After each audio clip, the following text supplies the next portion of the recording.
alors. Salut. Tous les peuples d'Afrique, tous les peuples AES, Bala vous dit bonjour.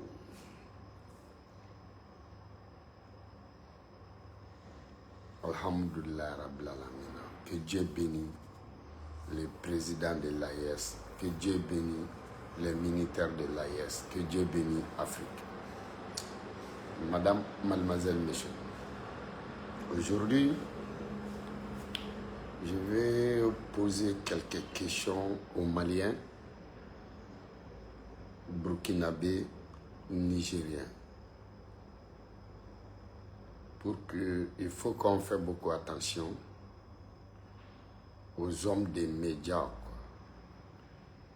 Je voulais que les Maliens fassent un peu attention en général ce qui se dit panafricain, comme Franky Nyamsi, Nyatali, Alain Foukar, et tous viennent du Cameroun. Et je vais parler un peu aussi à nos présidents de l'AES, comme Assimi Goïta, Ibrahim Traoré de Burkina, Général Tchani du Niger et les autres pays africains. Si c'est pour parler de la démocratie ou bien pour défendre les pays africains, ou bien disons ce qui se dit les panafricains. Tous les grands panafricains, tous les grands donateurs de leçons viennent du Cameroun.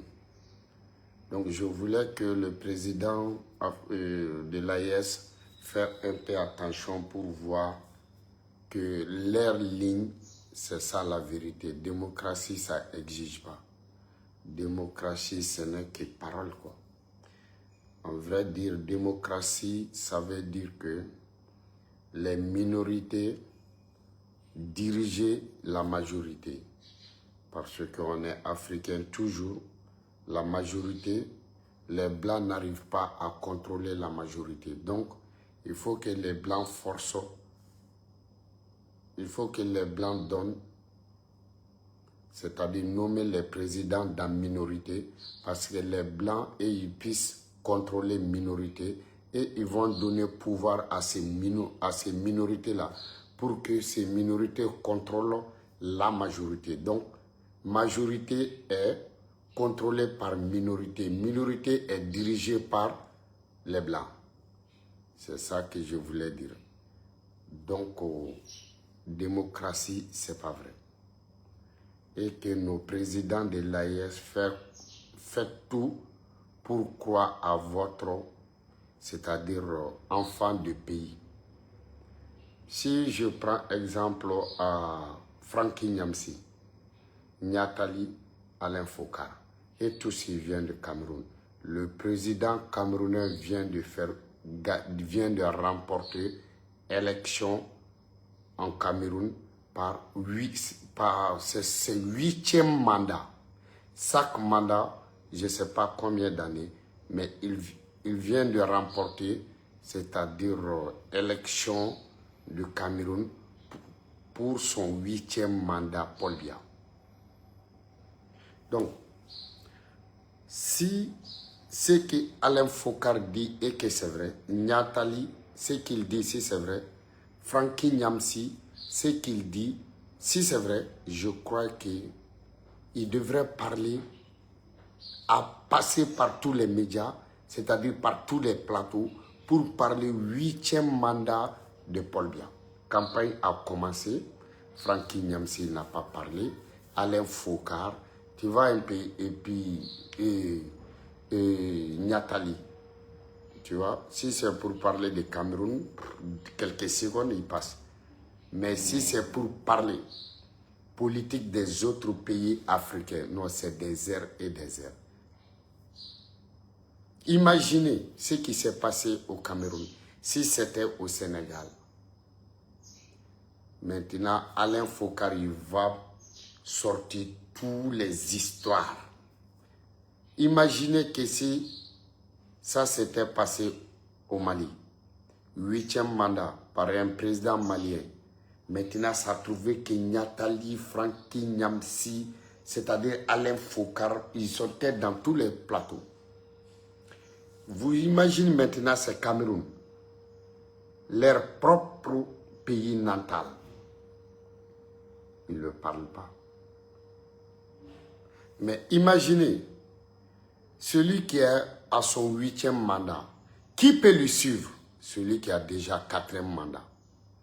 Bon, c'est pas parce que je suis comme je suis, c'est pas parce que je supporte à Alassane, non, moi je suis Gbagbo, 100%, je suis Gbagbo. Mais imaginez, c'est même Alain Foucar qui est en train de critiquer Alassane Ouattara pour son 4e mandat. C'est même Francky Nyamsi qui est en train d'inventer toute l'histoire, la Côte d'Ivoire, en commençant par Houphouët-Boigny, Guèye, Robert Guèye, tu vois, il a mené l'histoire de tous les présidents directeurs qui sont passés en Côte d'Ivoire pour critiquer Alassane Ouattara. Parce que Alassane Ouattara fait 4e mandat. Mais lui, son propre pays, le président Paul Biya, en train de faire 8e mandat. Imaginez, on ne sait même pas que Francky Nyamsi vient de la Cameroun. Il s'est fait comme un pays ivoirien. Des fois, il dit sa mère vient du Mali. Mais il ne parle jamais Cameroun. C'est-à-dire, c'est pour vous dire que ce n'est pas quelqu'un parle français qu'il va défendre notre pays. Non. C'est nous-mêmes qui devrions c'est-à-dire défendre notre pays, parce que personne ne peut aimer un enfant plus que sa propre mère. Si tu as aimé un enfant plus que sa propre mère, c'est que tu es un sorcier. Donc personne ne peut aimer le Mali plus que le Malien. Personne ne peut défendre le Mali plus que le Malien. Personne ne peut dire l'histoire du Mali plus que les Maliens. Donc, quand il y a beaucoup de Maliens qui ne s'arrivent pas à comprendre moi concernant ce Francky Nyamsi. Et voilà les résultats. Imaginez, le président camerounais vient de remporter. Le résultat est sorti. Paul Biya a gagné. Paul Biya, plus de 40 ans au pouvoir. Paul Biya, 8e mandat. Et c'est quelqu'un qui vient du pays de Paul Biya. C'est lui qui va venir nous donner leçons sur la démocratie. C'est lui qui va venir nous donner leçons pour la révolution. Alors qu'au Cameroun, il n'a jamais eu un révolutionnaire que son combat est terminé. Sinon, il y a des Amazonies. Mais jamais tu ne vas pas entendre affaire d'Amazonie à la bouche de Francky Nyamsi. Jamais Niatali ne va jamais lui parler. Alain Foucar, il ne va jamais parler. Il connaît toute l'histoire, c'est-à-dire tous les pays. Il connaît, en Afrique, il connaît l'histoire de tous les pays, sauf Cameroun. Il connaît la politique de tous les pays, sauf Cameroun. Il connaît l'histoire de tous les présidents, sauf Cameroun. Il peut aider tous les révolutionnaires africains, sauf un révolutionnaire camerounais. Il peut flatter tous les présidents, il peut flatter toute la jeunesse, il peut aider toute la jeunesse, mais jamais, la jeunesse camerounaise, ils n'ont jamais aidé, ils n'ont jamais, c'est-à-dire aidé un révolutionnaire camerounais, ils n'ont jamais mis leur gueule dans la politique camerounaise, ils n'ont jamais parlé ils n'ont jamais parlé le président camerounais, et ils pensent même pas que aide qu'il fait pour les autres pays que les Camerounais ont besoin. Et il est en train de parler, il ne voit pas misérable des peuples camerounais. Ils ne savent même pas que les Camerounais aussi ont besoin des présidents qu'il est en train d'aider comme Assimi Goïta. Ils ne savent même pas que la jeunesse camerounaise aussi a besoin d'un président comme Ibrahim Traoré de Burkina. Ils ne savaient même pas que Cameroun a besoin d'un président comme Général Tchani et que Cameroun a besoin d'un pays de démocratie comme Sénégal. Francky Nyamsi, c'est un Camerounais. Nyantali, c'est un Camerounais. Alain Fokar, c'est un Camerounais. Bandakani, c'est un Camerounais. Bandakani même qui est le président de tous les panafricains vient de Cameroun. Il ne peut pas être non, il peut. Bien sûr qu'il est vieux, mais il ne peut pas être le président des panafricains que moi je suis dedans, je ne vais jamais accepter parce que la charité bien ordonnée commence par soi-même. Avant d'aider les autres pays, commence chez toi d'abord. Avant de commenter les autres pays, commence chez toi. Avant de flatter les autres révolutions, essayez de créer une révolution. Avant d'aider les autres politiciens, c'est-à-dire dans leur pays pour l'élection, il faut aider quelqu'un chez toi d'abord. Prenez. 8e mandat, Paul Biya. Francky Nyamsi vient du Cameroun. Qui a entendu un jour Francky Nyamsi avec tous ces bavards, bouvards, histoires-là, parler de Paul Biya, parler de Cameroun? Les Camerounais m'excusent beaucoup. Vous m'excusez beaucoup. Il faut comprendre ce que je veux dire. Cameroun est développé plus que quel pays en Afrique. On a un pays donc on retire même la CAN à cause des stades. Un pays qui a remporté combien de CAN? Si on parle de football, obligatoire en Afrique, on va parler, c'est-à-dire Cameroun. Le meilleur buteur que Cameroun n'a jamais eu, c'est Roger Milan. Que Afrique n'a jamais eu, c'est Roger Milan. Le meilleur goal que Afrique n'a jamais eu, c'est Thomas Ngono. Il vient de Cameroun. Samuel Eto'o, il vient de Cameroun. Sonko, il vient de Cameroun. Tu vois un peu? Yekini, Racine Yekini. Il est le seul joueur qui a marqué les buts, qui a participé, c'est-à-dire qui a marqué un but, qui a manifesté seul dans toute l'histoire. Un joueur au Coupe du Monde, oui, je ne sais pas, Coupe du Monde, marquer un but et tu es le seul à célébrer. C'était Racine Yekini. Parce que quand on marque un but, un joueur, quand il marque un but au camp adversaire, il va courir pour monter.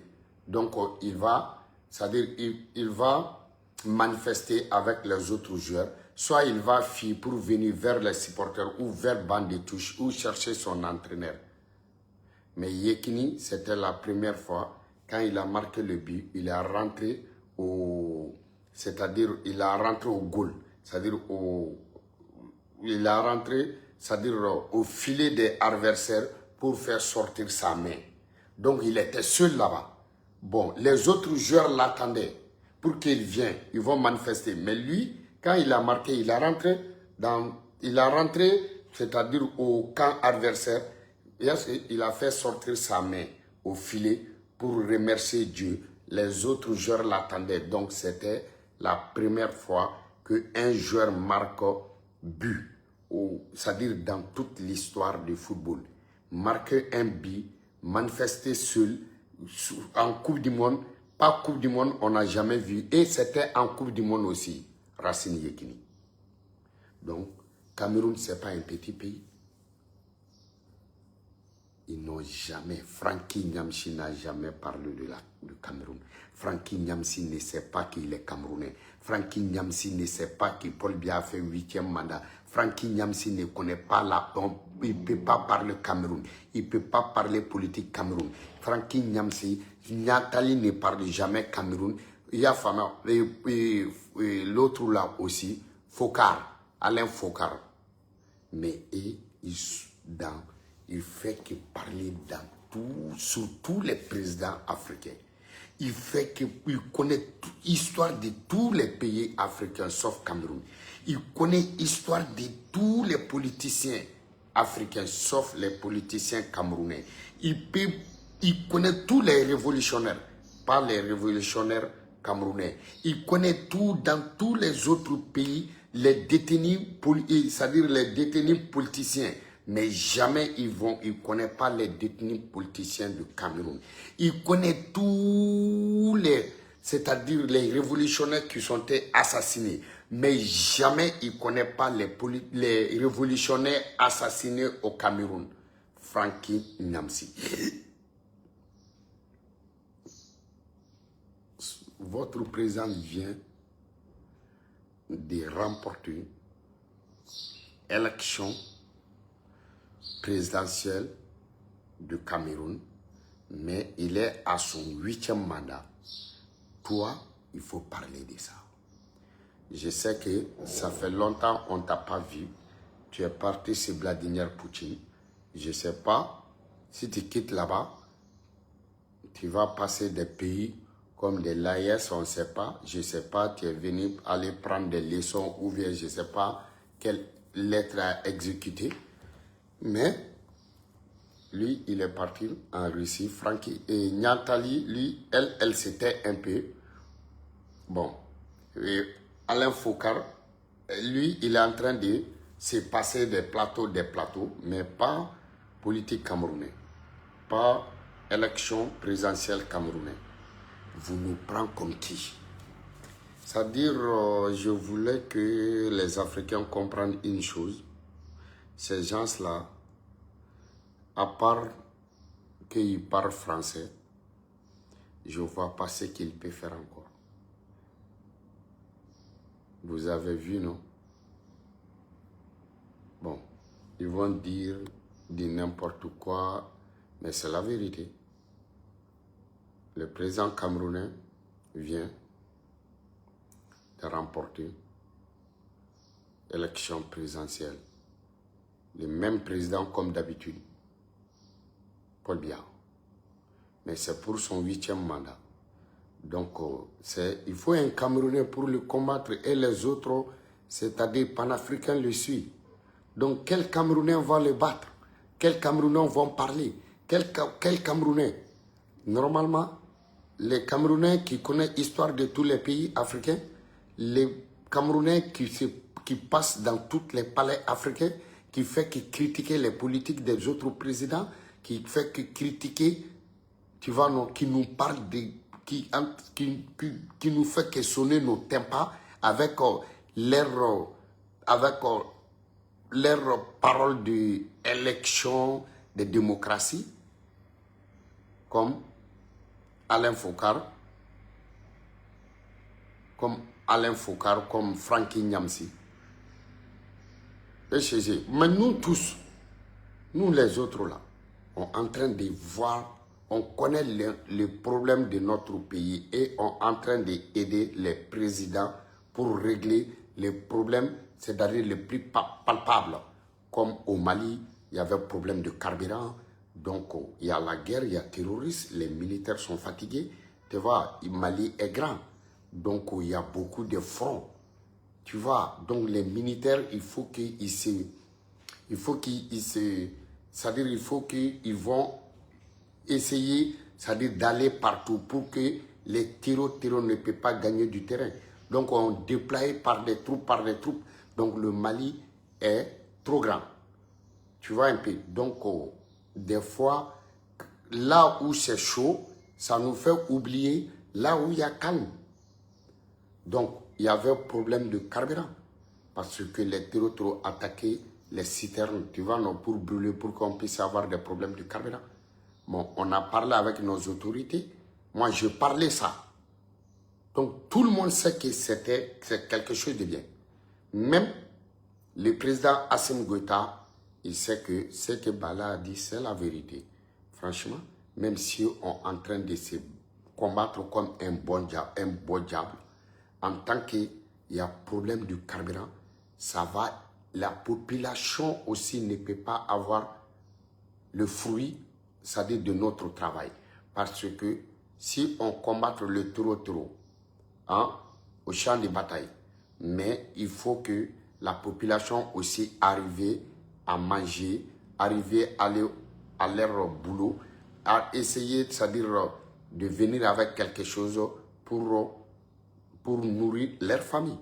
Bon, Si nous, on est au champ de bataille et que la population a faim, la population a soif, la population n'arrive pas à manger, donc il n'y a pas question de front. Tout va devenir front. Donc c'est vrai, il faut qu'on essaye de voir une autre stratégie pour que la population puisse gagner carburant, pour qu'ils puissent aller aussi leur travail pour arriver de nourrir leur famille. Donc, ils ont mis une stratégie avant-hier, hier, tu vois, on n'attend pas attaque de citerne ici, tu vois que le carburant est arrivé, c'est qu'ils ne sont pas attaqués. Donc, pourquoi ils ne sont pas attaqués? Parce que il y avait aussi, parce que les citernes étaient escortés. Donc, si Bala a dit escorter des citernes, ils étaient escortés par qui? Par les militaires. Donc, ça veut dire que c'est Bala qui avait raison. Bala avait raison. Bala a aidé la transition. C'est ça, on dit, aider un président et ses peuples. Tu ne peux pas aider le président sans les peuples. Tu ne peux pas aider aussi peuple sans le président. Les deux font ensemble. Tu vois un peu. Donc, on peut aimer un président, mais on peut dire aussi à président, c'est ça que les peuples ont besoin. C'est ça aussi le problème des peuples. Et c'est urgent. Si le président a écouté ça, alhamdoulilah.